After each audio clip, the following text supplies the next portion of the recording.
The delay that shocked nobody. Marathon has been indefinitely delayed to when we don't know. That's why it's indefinitely delayed. This comes as a surprise to literally no one, probably. After the previews and everything we've seen so far, the community reception was, I would say, fairly negative. There were some positive aspects in it, but most of it was fairly negative. So I have the article pulled up from Bungie themselves, giving us a development update on the future of Marathon. So let's get into it. All right, here we are, the Marathon development update, posted June 17th, 2025. So as of recording this video, that is 3 days ago. Thank you not only for your passionate feedback around the Marathon reveal and alpha playtest, but also for your patience while we took the time to listen closely and chart our next steps. Through every comment and real-time conversation on social media and Discord, your voice has been strong and clear. Based on all the posts and everything after the first alpha came out, yeah, I would say it was probably very strong and clear what needed to happen. We've taken this to heart, and we know we need more time to craft Marathon into the game that truly reflects your passion. After much discussion with our dev team, we made the decision to delay the September 23rd release. This doesn't come as a surprise to me. I'm sure it doesn't come as a surprise to a lot of people, because there was a lot of changes that they were talking about having to make since the alpha. And the alpha, what happened in May? So what is that, like 6 months? Realistically, I don't know if they were going to be able to really do anything in 6 months for release. So it's a very good thing that they delayed this, especially with Arc Raiders coming out in October, to which that's Marathon's direct competitor. I know there's other extraction shooters like Tarkov and Gray Zone and all these other ones, but the reception of Arc Raiders was fucking insane. Everyone loved it. A whole bunch of funny clips came out about it. Just a bunch of good praise and good quality press. So that's kind of good that they cleared that window. Gives Arc Raiders a chance to kind of do its thing. And then who knows when Marathon will release. The alpha test created an opportunity for us to calibrate and focus the game on what will make it uniquely compelling. Survival under pressure, mystery and lore around every corner, raid-like endgame challenges, and Bungie's genre-defining FPS combat. From all the videos I watched and previews I watched of Marathon, I know the lore was a huge thing. A lot of people wanted more lore to the game. I never played the original Marathons. They're older games. I'm sure a lot of people probably haven't played the older Marathons, but there's a lot of people that have.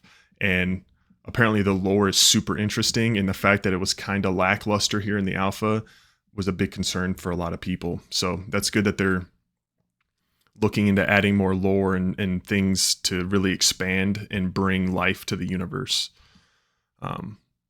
I do recall apparently one of the maps or something, one that isn't finished yet, was a raid-like thing. I think it was the Marathon ship itself, which for an extraction shooter sounds like it could be pretty fucking cool if you ask me.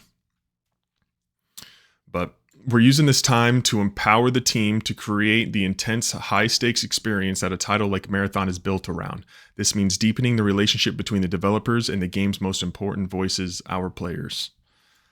We hear that a lot from a lot of companies nowadays. It's like, our players are first. We must listen to our players. Over the next few months, we'll continue closed testing to deploy gameplay updates and test new features as they come online. Some of the immediate focus areas will be upping the survival game. So they're going to add more challenging, engaging AI encounters, more rewarding runs with new types of loot and dynamic events, making combat more tense and strategic. Doubling down on the Marathon universe. That's great. Increased visual fidelity. This right here was talked about a lot, how the game indoors, like in the facilities and POIs on the map, looked incredible. The lighting was good, but then outside it just looked bland, plain. Textures were kind of flat.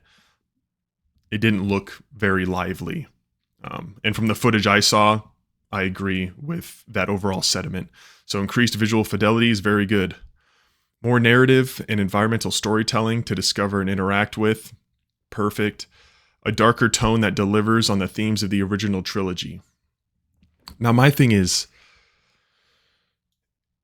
the darker tone, is that in relation to the story? Will that be to the art?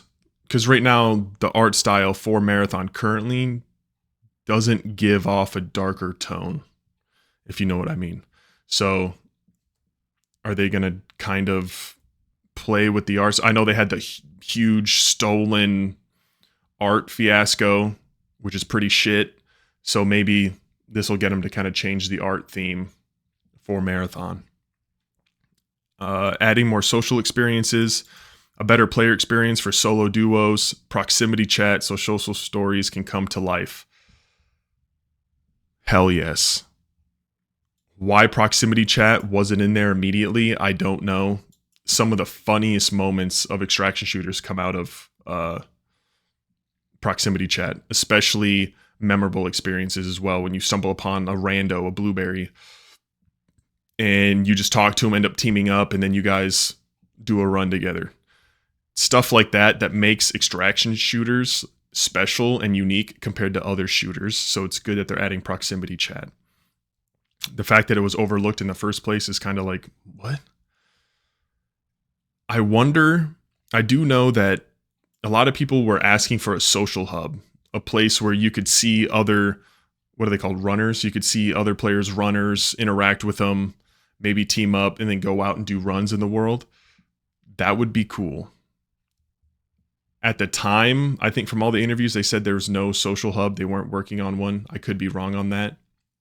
But if they want to add more social experiences, I think a social hub would be very important. It just allows your players to connect with each other, go into runs and create relationships, something all multiplayer or all good multiplayer games have. And then they end it by saying, you'll hear from us again later this fall when we can share the progress we've made alongside the game's new release date. Thank you again for your patience. Much more importantly, your passion. Your continued feedback will help us make Marathon the incredible gaming experience we all know it can be. Great. I wonder if this was Sony's doing or if it was Bungie's doing, being like, yo, this game is not ready. We need to delay this, get it pushed back. We need time to like fix this, because if it comes out, it could be the next Concord 2.0. And believe it or not, I do think Marathon is a make it or break it game for Bungie. Like if this flopped, I don't think it'd be very good for Bungie. But for the release date, it's out of 2025. I would almost bet spring 2026 will probably be the release date. I'm thinking April, May, maybe summer. But yeah, we'll just have to see. Overall, it's unfortunate that they had to delay the game in the first place, but a delayed game is always better than a rushed one. So we'll take this anytime. Let me know what you guys think about Marathon. Are you excited for it? Are you not excited for it? What's this news do for you? Do you care? Do you not care? Let me know in the comments down below. And until next time, this has been Tall Man Flan. Peace.